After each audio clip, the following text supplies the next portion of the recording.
Hi, welcome to icon news. నేను మీ సతీష్. గుంటూరు జిల్లాలో రాజకీయాలు రసవత్తరంగా సాగుతున్నాయి. ఎన్నికల్లో పోటీ చేసే అవకాశం వస్తుందో రాదో తెలియక చివరి నిమిషంలో టికెట్ ఖరారై గెలిచిన గుంటూరు వెస్ట్ ఎమ్మెల్యే గల్లా మాధవి వార్తల్లో నిలుస్తున్నారు తన దూకుడుతనంతో. అలాగే వైసీపీ నుంచి కొందరు నాయకులు కావచ్చు, కొందరు సీనియర్ మంత్రులు, ఎమ్మెల్యేలుగా పనిచేసిన నాయకులు కూడా గుంటూరు జిల్లాలో కీలకంగా వ్యవహరిస్తున్న గుంటూరు ఎంపీ పెమ్మసాని చంద్రశేఖర్ గారిని, ఇటు వెస్ట్ ఎమ్మెల్యే మాధవిని విమర్శిస్తూ అధికారంలోకి వస్తే మీ అంతు చూస్తాం, మీ ఆటలు సాగనివ్వం అనే విధంగా వాళ్ళు డబ్బుల్ని ఖర్చు చేసి మనుషుల్ని తీసుకొస్తున్నారు అనే విధంగా వాళ్ళిద్దరికీ హెచ్చరికలు చేయడం గుంటూరు జిల్లా రాజకీయాల్లో ప్రాధాన్యత సంతరించుకుంది. దీనిపై మనతో మాట్లాడడానికి ప్రముఖ రాజకీయ విశ్లేషకులు అప్సర్ రాజేష్ గారు మనతో ఉన్నారు. వారితో దీనిపై మరింతగా చర్చిద్దాం. నమస్తే రాజేష్. నమస్కారం సార్. వైసీపీ నాయకులు పెమ్మసాని చంద్రశేఖర్ గారిని హెచ్చరించడం ఏదైతే ఉందో అత్యంత కామెడీగా ఉంది అనే విధంగా వ్యాఖ్యలైతే వినిపిస్తున్నాయి. ఇటు Galla Madhavi Guntur west MLA press మీట్లో మాట్లాడిన మాటలు గుంటూరు జిల్లా వరకే పరిమితమైన ఆమె స్థానాన్ని ఇప్పుడు రాష్ట్ర వ్యాప్తంగా ప్రజలు ఆమెని టీడీపీ కార్యకర్తలు ముఖ్యంగా ఆరాధించే స్థాయికి తీసుకెళ్ళింది ఆ ఒక్క ప్రెస్ మీట్. సో వీళ్ళిద్దరికీ వైసీపీ నాయకులు హెచ్చరికలు జారీ చేయటం ఎలా చూడాలి? ఇప్పుడు మనకి కొన్ని సందర్భాల్లో ఒక క్యాజువల్గా ఒక డైలాగ్ వాడతాం మనం, రాంగ్ బటన్ మీద చేయబెట్టారా అంటారు. రైట్.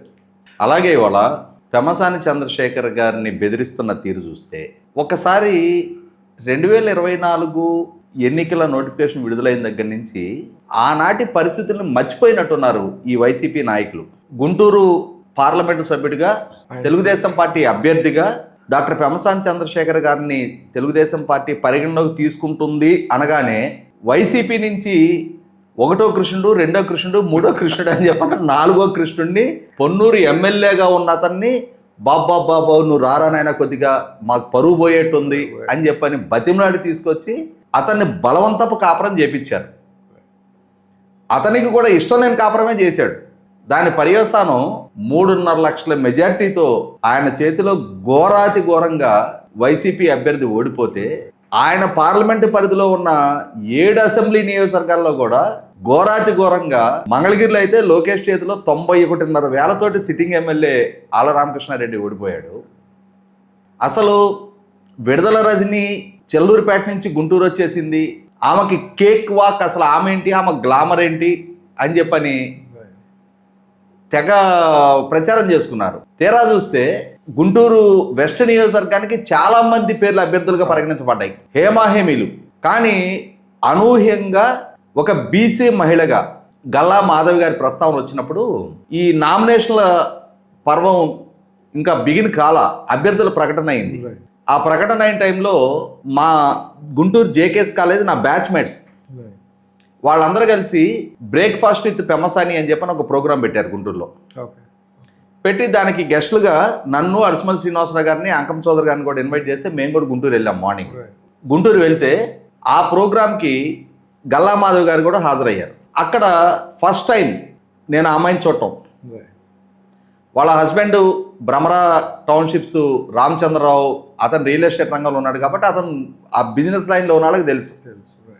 ఈ అమ్మాయి అప్పటి వరకు వికాస్ హాస్పిటల్స్ మేనేజ్ చేస్తూ ఒక ఎంటర్ప్రెన్యూర్గా ఉంది తప్ప యాక్టివ్ పాలిటిక్స్లో తను పబ్లిక్ పర్సనాలిటీగా ముందుకొచ్చింది ఎప్పుడూ లేదు. అందులో గుంటూరు లాంటి రాజకీయ చైతన్యం కలిగిన ప్రాంతంలో హేమాహేమీలు ఆ నియోజకవర్గం కోసం పోటీ పడతా ఉన్న సందర్భంలో ఒక అప్పటి వరకు అసలు పేరే తెలియని ఒక మహిళ, బీసీ సామాజిక వర్గానికి సంబంధించిన మహిళకి అవకాశం ఇచ్చారు అనగానే డెఫినెట్గా అందరికి ఆసక్తి ఉంటుంది.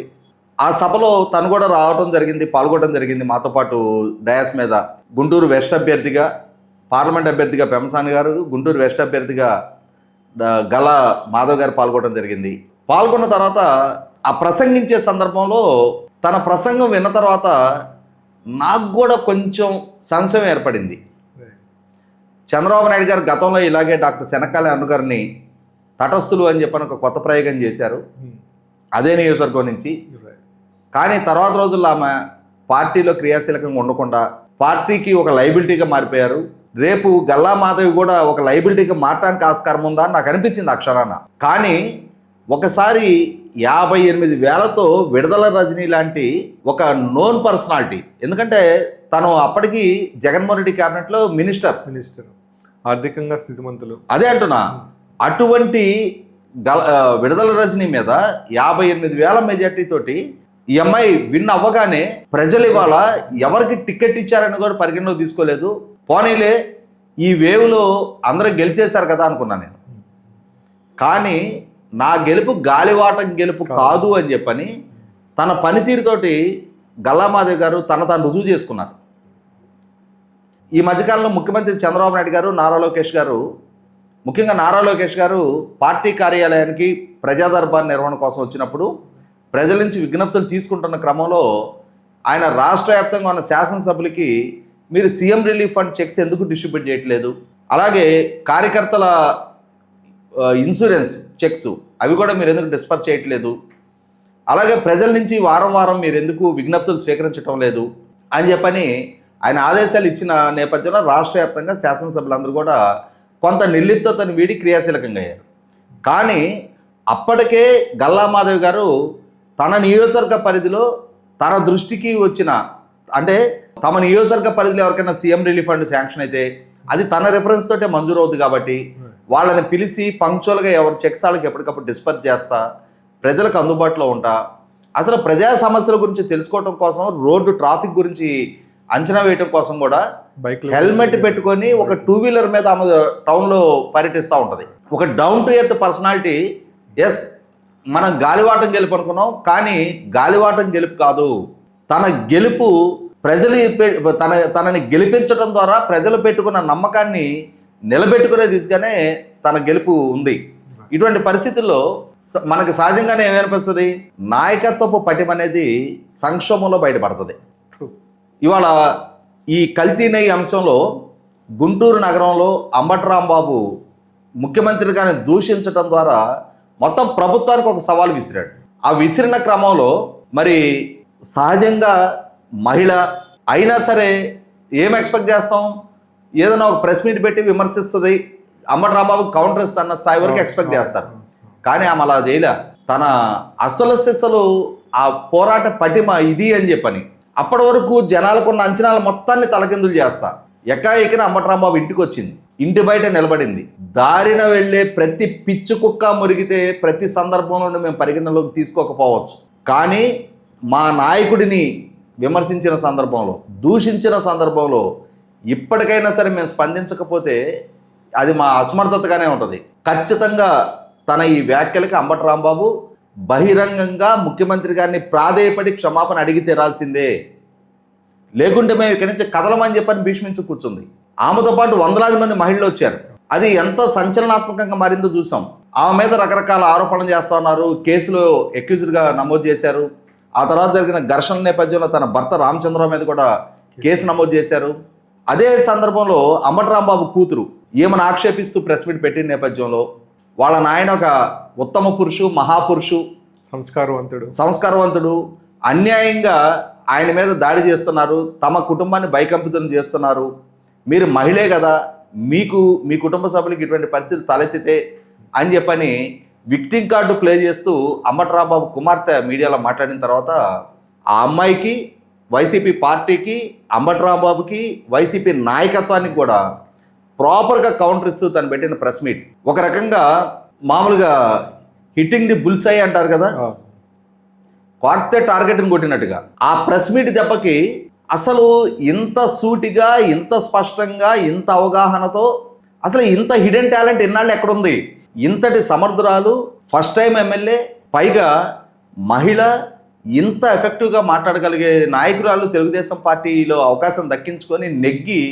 కష్టకాలంలో సవాలు విసిరిన సందర్భంలో సవాలుకి దాటిగా స్పందించి ప్రతి సవాలు విసరగలుగుతుంది అని చెప్పని రాష్ట్ర వ్యాప్తంగా టీడీపీ శ్రేణులందరూ కూడా ఆశ్చర్యచకితులయ్యారు.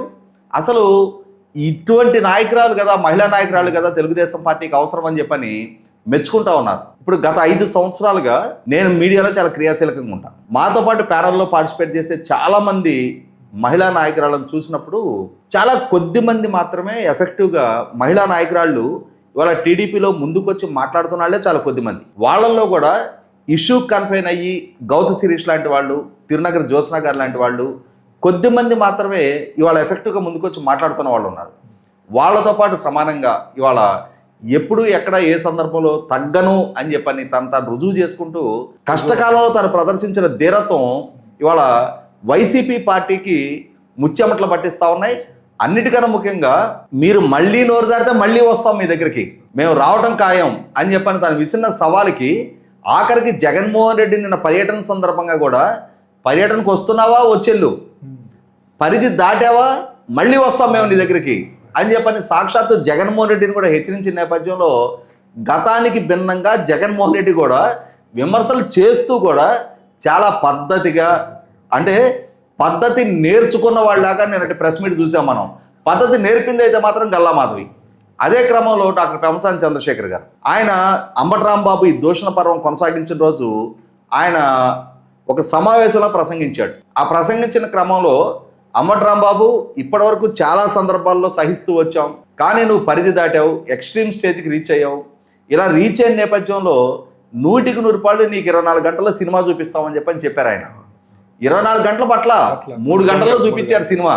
ఆయన హెచ్చరిక చేసినప్పుడు నాకు గతంలో ఆయన ఏబిఎన్ ఆర్కే గారితో ఇంటర్వ్యూలో ఒకవేళ రాజకీయాల్లో మీ మీద ఎవరైనా చేస్తే ఏం చేస్తారంటే అవకాశం వచ్చినప్పుడు సమయం వచ్చినప్పుడు చేయి తీసేస్తారన్న మాట నాకు ఆ సందర్భంగా గుర్తొచ్చింది. ఆయన ఇప్పుడు లౌక్యానికి మారిపోయిన తెనాల తాలూకాలో పుట్టి పౌరుషానికి మారిపోయిన నరసరాపేటలో పెరిగాడు ఆయన. ఆయన ఏదో అమెరికా నుంచి వచ్చాడు కదా, ఆయన ఏదో డాక్టర్ కదా, ఆయన ఏదో కంపెనీ ఓనర్ కదా, సాఫ్ట్గా ఉన్నాళ్లే రఫ్గా హ్యాండిల్ చేద్దామని చెప్పని అనుకుంటా ఉన్నారు. ఇవన్నీ చూసే పెరిగాడు ఆయన. తను గుంటూరు జిల్లాలోనే పెరిగాడు. ఇవాళ అమెరికాలో తను అక్కడ వ్యాపారంలో షైన్ అయితే షైన్ అయ్యి ఉండొచ్చు. తన జీవితం మొత్తం కూడా చాలా పారదర్శకమైన జీవితం. ఇటువంటి వైసీపీ నాయకుల్లాగా గనులకి కకుర్తుపడి, మందుకు కకుర్తుపడి, భూములకు కకుర్తుపడి, చిన్నాన్నలను చంపించిన జైళ్ల పాలైన చరిత్ర ఆయనకు లేదు.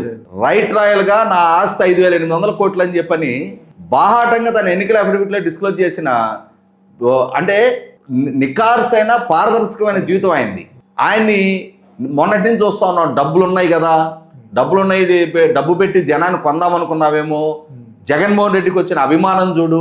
ఏం జగన్మోహన్ రెడ్డికి వచ్చే అభిమానం? అదే గుంటూరులో కదా 2024 మే 13 జరిగిన ఎన్నికల్లో ఆయన చేతిలో 3.5 లక్షల ఓట్లతో మీ అభ్యర్థులందరూ ఓడిపోయింది. అసలు పోటీకే మీకు ఇప్పటికీ అభ్యర్థులు, ఈ రోజుకి మీకు అభ్యర్థులు లేరు కదా. పోనీ రేపు 2029 ఎన్నికలు, ఇప్పుడు చాలా ప్రీమెచ్యూర్, ఇన్నాళ్ళు ముందు మాట్లాడుకోవటం. అయినా సరే నేను చెప్తున్నా, ఇటువంటి ఎంపీ మాకు లేడే అని చెప్పని రాష్ట్రం మొత్తం ఒక రకంగా owners pride and neighbours envy లాగా, అరే గుంటూరు నరసరాపేట ఎంపీలు ఇవాళ తెలుగుదేశం పార్టీకి ఒక వరం అని చెప్పుకుంటా ఉన్నారు. పార్లమెంటరీ పార్టీ లీడర్గా లావు కృష్ణదేవరాయలు, అలాగే గుంటూరు పార్లమెంట్ సభ్యుడిగా కేంద్ర మంత్రిగా ఉన్న పెమ్మసాని చంద్రశేఖర్ గారు, అలాగే రామ్మోహన్ నాయుడు గారు. ఇటువంటి పార్లమెంటరీ పార్టీ ఇవాళ మా పార్టీ రాష్ట్రానికి లేదే అని చెప్పని మిగిలిన రాష్ట్రాలు అసూయపడతా ఉన్నాయి. అలాగే రాష్ట్రంలో ఉన్న మిగిలిన నియోజకవర్గాల్లో కూడా అరే ఒక 17-18 నెలల టెన్యూర్లో ఎన్నో దశాబ్దాలకు అపరిష్కృతంగా ఉండిపోయిన 7 రైల్వే ఓవర్ బ్రిడ్జ్లు మంజూరు చేసి తీసుకొచ్చాడు. ఈఎస్ఐ హాస్పిటల్ మంజూరు చేసి తీసుకొచ్చాడు. అలాగే ఎయిమ్స్ హాస్పిటల్కి అడ్మినిస్ట్రేటివ్ పరంగా ఇబ్బంది అవుతుంది అని అంటే 500 మందికి పైగా సిబ్బంది నియామకాలకు అనుమతులు తీసుకొచ్చాడు. ఇవాళ గుంటూరు పార్లమెంటు పరిధిలో ఏ సమస్య ఉంది అన్నా కూడా చాలా వేగంగా స్పందిస్తూ ఉన్నాడు. అతని ఒక రకంగా క్రైసిస్ మేనేజ్మెంట్లో తనకున్న అనుభవాన్ని పరిగణలోకి తీసుకునే చంద్రబాబు నాయుడు గారు పెమ్మసాని గారి తన నియోజకవర్గ పరిధిలోనే ఉన్న అమరావతి నగర నిర్మాణ పరిధిలో అక్కడ భూములు ఇచ్చిన రైతులకి సంబంధించిన కొన్ని అపరిష్కృతమైన అంశాలను కూడా పెమ్మసాని గారే హ్యాండిల్ చేస్తారని చెప్పి ఒక 3-man కమిటీని ఫామ్ చేసి ఇవాళ పెమ్మసాని గారి ఆధ్వర్యంలో అక్కడ సమస్యలన్నీ కూడా పరిష్కారం అవుతూ ఉన్నాయి. ఇటువంటి నేపథ్యంలో ఎలా అయినా సరే పెమ్మసాని గారిని డిమోరలైజ్ చేయాలి అని చెప్పని అంటే ఆయన్ని టార్గెట్ చేసుకొని మొన్నటి నుంచి విమర్శలకు పెడతా ఉన్నారు. ఈ విమర్శలకి ఇటువంటి వాటికి మీరు పని చేయండి. ఈ విమర్శలకు పెట్టేవాళ్ళు ఎక్కడో కూర్చొని సోషల్ మీడియాలో విమర్శలు ఎందుకు? ఆ గుంటూరు గడ్డ మీద నిలబడి అక్కడ మీ నాయకుల చేత ఆ విమర్శలు చేయించండి. దానికి సూటిగా స్పష్టంగా మీ విమర్శలకి ఆరోగ్యకరమైన విమర్శ అయితే ఆ విమర్శలో ఆయన వైపు నుంచి ఏదైనా సరి చేసుకోవాల్సిన అంశం ఉంటే ఆయన హ్యాపీగా సరి చేసుకుంటారు. కాదు ఒక అనారోగ్యకరమైన విమర్శ కనుక మీరు చేయాలి అనుకుంటే ఆ సాహసం మీకుంటే గుంటూరు గడ్డ మీదకి వచ్చి ఆ విమర్శ చేయండి. అక్కడ గుంటూరు ప్రజలే చూసుకుంటారు. అంబటి రాంబాబుకు జరిగింది చాలా చిన్న ఇష్యూ అవుద్ది. గుంటూరు ప్రజలు అంత చేతకాని వాళ్ళలాగా మీకు కనిపిస్తూ ఉన్నారా? లేదా ఆయన పార్లమెంటు పరిధిలో ఆయనకు ఓట్లేసిన ప్రజలు అంత చావ చచ్చిన వాళ్ళలాగా మీరు ఫీల్ అవుతున్నారా?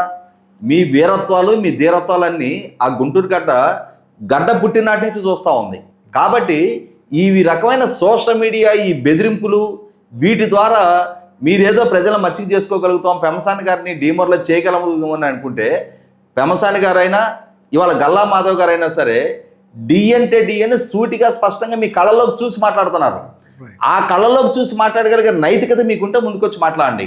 లేనప్పుడు మీ నాయకుడు ఎలా అయితే అసెంబ్లీకి కూడా హాజరు కాలేని పిరికితనాన్ని ప్రదర్శిస్తూ ఉన్నాడో మీరు కూడా సోషల్ మీడియాకి మాత్రమే పరిమితం అయ్యి మీ ఐడెంటిటీని రివీల్ చేసుకోకుండా మీ అకౌంట్లకు లాక్ చేసుకొని మీరు కామెంట్లకు మాత్రమే పరిమితమైన పిరికి పందల్లాగానే చూస్తాం.